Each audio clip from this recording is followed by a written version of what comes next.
Hi, I'm Quinn. You know that feeling when you think you've finally found your place in the world? That's exactly where I was 6 months ago. I had my two kids, Emma, who's 8, and little Jake, who just turned 5, a husband named Derek, who I'd been with for 10 years, and a beautiful house we'd saved for years to buy. Everything seemed perfect. Well, almost perfect. Quinn, honey, you really should let me help more with the kids, my mother-in-law Patricia said during one of her frequent visits. She stood in my kitchen, inspecting my countertops like she was searching for evidence. We're doing fine, Patricia, but thank you, I replied, keeping my tone light. Fine isn't excellent, dear. Children need structure, discipline, not all this freedom you give them. Derek walked in, kissing his mother's cheek. Mom's just trying to help, Quinn. I know she is, I said, though her help always felt more like criticism. Emma told me she gets to choose her own clothes for school, Patricia continued, her voice dripping with disapproval. In my day, children wore what their mothers laid out. Times change, Patricia. Not all changes are good, dear. That conversation happened 3 weeks before the fire. Looking back, I should have seen the warning signs. The way Patricia's jaw tightened whenever I made parenting decisions. How she'd pull Derek aside and whisper urgently. The strange looks she'd give me when she thought I wasn't watching. 2 weeks before it happened, my neighbor Sarah caught me at the mailbox. Hey, Quinn. Weird question, Sarah started, shifting her weight nervously. Has your mother-in-law been coming by when you're not home? What? No, why? I've seen her car here twice last week during the day. Tuesday and Thursday, I think. Both times you were at work. That's strange. Derek didn't mention it. Maybe she was just dropping something off? Yeah, maybe, I said. But something cold settled in my stomach. I asked Derek about it that night. Oh, Mom just wanted to organize the kids' rooms while you were out. She knows how busy you are. Derek, I don't want her going through our house when I'm not there. She's my mother, Quinn. She's not a stranger. Why are you always so hostile toward her? I'm not hostile. I just want boundaries. Boundaries, he scoffed. That's rich coming from someone whose own parents live 3 states away. The night of the fire, I woke up to Jake screaming. Not his normal nightmare scream. This was pure terror. Smoke filled the hallway. Thick, black, choking smoke. Derek! Derek! I screamed, running to the kids' rooms. Fire! Get the kids! Emma was already awake, coughing. I grabbed her hand, then scooped up Jake. Derek stumbled out of our bedroom, disoriented. Get out! Now! I shouted. We barely made it outside before the flames engulfed the second floor. Neighbors were already calling 911. I held my children, shaking, watching our home burn. That's when I saw her. Patricia's car, parked 2 houses down, headlights off. Just sitting there, watching. Sarah ran over with blankets. Oh my God, Quinn. The kids, are they okay? We're alive, I managed. I saw someone, Sarah said quietly, pulling me aside while Derek called his parents. About 20 minutes ago, someone went into your house through the side door. I thought it was Derek coming home early. Who was it? Sarah hesitated, glancing at Derek. Quinn, it looked like Patricia. The fire marshal arrived the next morning while we sat in a hotel room. My kids were with my sister who'd driven through the night. Derek had finally fallen asleep, emotionally exhausted. Mrs. Patterson? The marshal, a stern woman named Captain Rodriguez, sat across from me. I need to ask you some questions about last night. Of course. The fire started in your basement, specifically near the electrical panel. But here's the thing. It wasn't an electrical fire. Someone used an accelerant. Gasoline, we think. My blood ran cold. Someone set it deliberately? Yes, ma'am. This was arson, and given your family was inside, this is attempted murder. Oh my God. Do you have any enemies? Anyone who might want to hurt you or your family? I thought of Patricia's car, Sarah's words, the unauthorized visits. I might, I said slowly, but I need to be sure before I accuse anyone. Captain Rodriguez nodded. We'll be investigating thoroughly. Here's my card. Call me if you think of anything. After she left, I called Sarah. Sarah, you said you saw Patricia go into my house. Are you absolutely certain? Quinn, I don't want to cause family problems. My children almost died last night. Please. She was quiet for a moment. Yes, I'm certain. She was wearing that blue coat she always wears. She had a key. She was inside for maybe 10 minutes, then left through the back gate. Would you be willing to tell the police this? Of course. Those babies?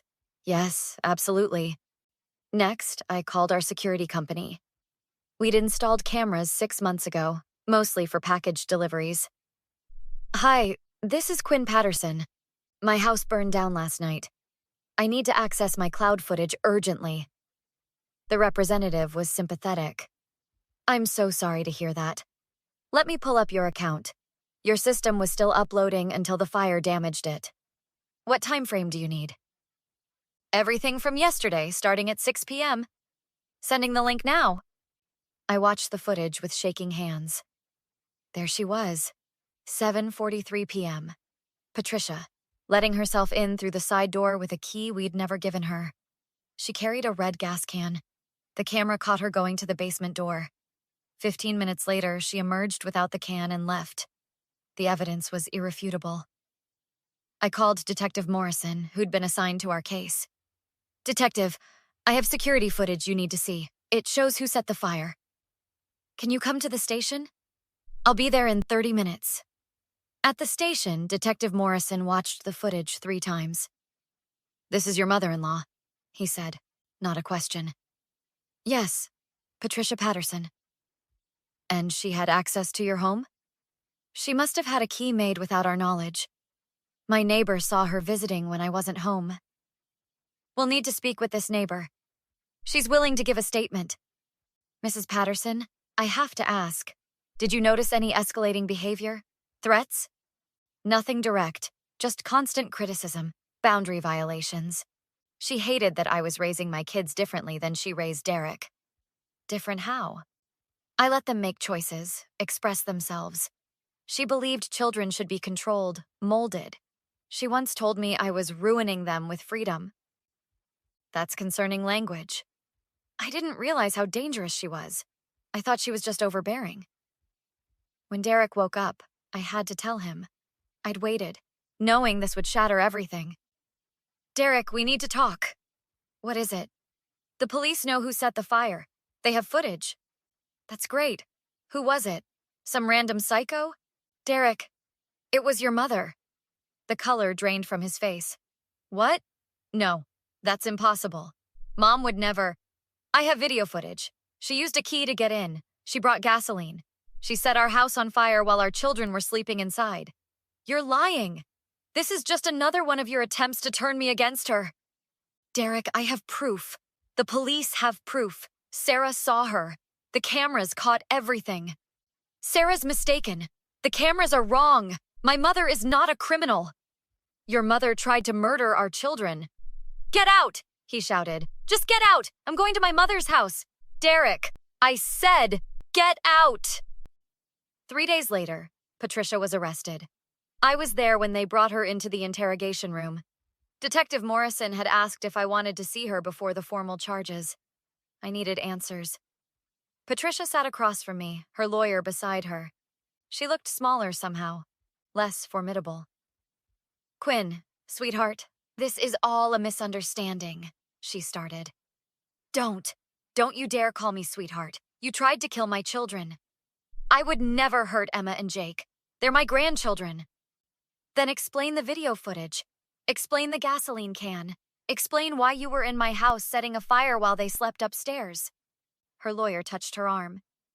Mrs. Patterson, I advise you not to. It wasn't supposed to go like that, Patricia burst out. You weren't supposed to be home. None of you were. The room went silent. Even her lawyer looked shocked. What? I whispered. Derek told me you were all going to your sister's that night. He said you'd be gone until morning. The house would be empty. I wanted to scare you. Make you realize you needed us. Needed me. You wanted to burn down our house to scare me? You were taking my son away from me. making him weak, raising those children without proper guidance. I built that boy and you were destroying everything I'd created. So you decided to commit arson? It was just going to be small, just the basement, just enough for you to need help, to need me to let you stay with us, to give me control again. But we were home, and you knew there was a chance we might be. You'd rather risk killing us than lose control. I didn't know you were there. I thought you'd left. Detective Morrison, who'd been watching through the glass, entered the room. Mrs. Patterson, you've just confessed to arson and attempted murder in front of 3 witnesses and a recording device. Patricia's face crumbled. No, wait, I didn't mean... Your son gave us your text messages, Morrison continued. The ones where you said Quinn was the problem that needed to be eliminated, where you said you'd take care of it permanently. Derek gave you those? Patricia looked stricken. He did, after he saw the footage, after he realized what you'd done. Patricia turned to me, tears streaming. Quinn, please. I'm sorry. I never meant for anyone to get hurt. Please, I'm begging you. Don't press charges. I'll get help. I'll stay away. Please. No. What? I said no. You're going to prison, Patricia. You're going to face every single consequence of trying to murder my family. But I'm Derek's mother. I'm their grandmother. You tried to burn my children alive. There's no coming back from that. No forgiveness. No second chances. I'll do anything. Please. You should have thought about that before you poured gasoline in my basement. Her lawyer was taking notes frantically. Mrs. Patterson, stop talking right now. But Patricia kept pleading. Derek will never forgive you for this. You're tearing this family apart. No, I said firmly. You tore this family apart when you decided your control mattered more than human lives. When you valued your authority over your grandchildren's safety. This is on you. Every bit of it. Sarah, who'd been waiting outside, was brought in to give her statement. Then our other neighbor, Mike, who'd seen Patricia's car that night. Yeah, I saw her, Mike confirmed. Thought it was weird she was there so late. Didn't think much of it until the fire started. Patricia just sat there, deflating with each witness statement. The trial was swift. The evidence was overwhelming.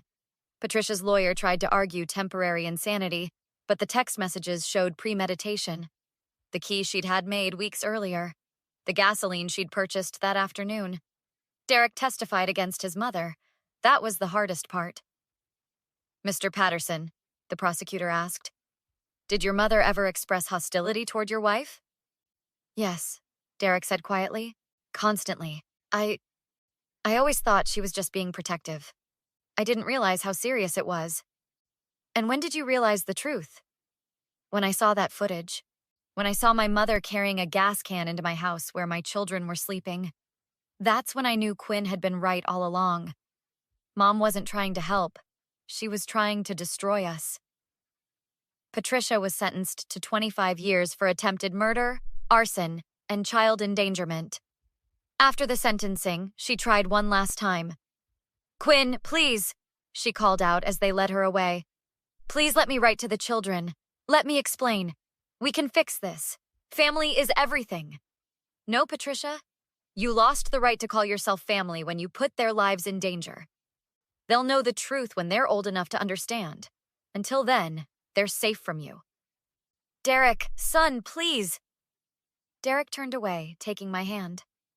At home that evening, Derek and I sat on our new couch in our rental house.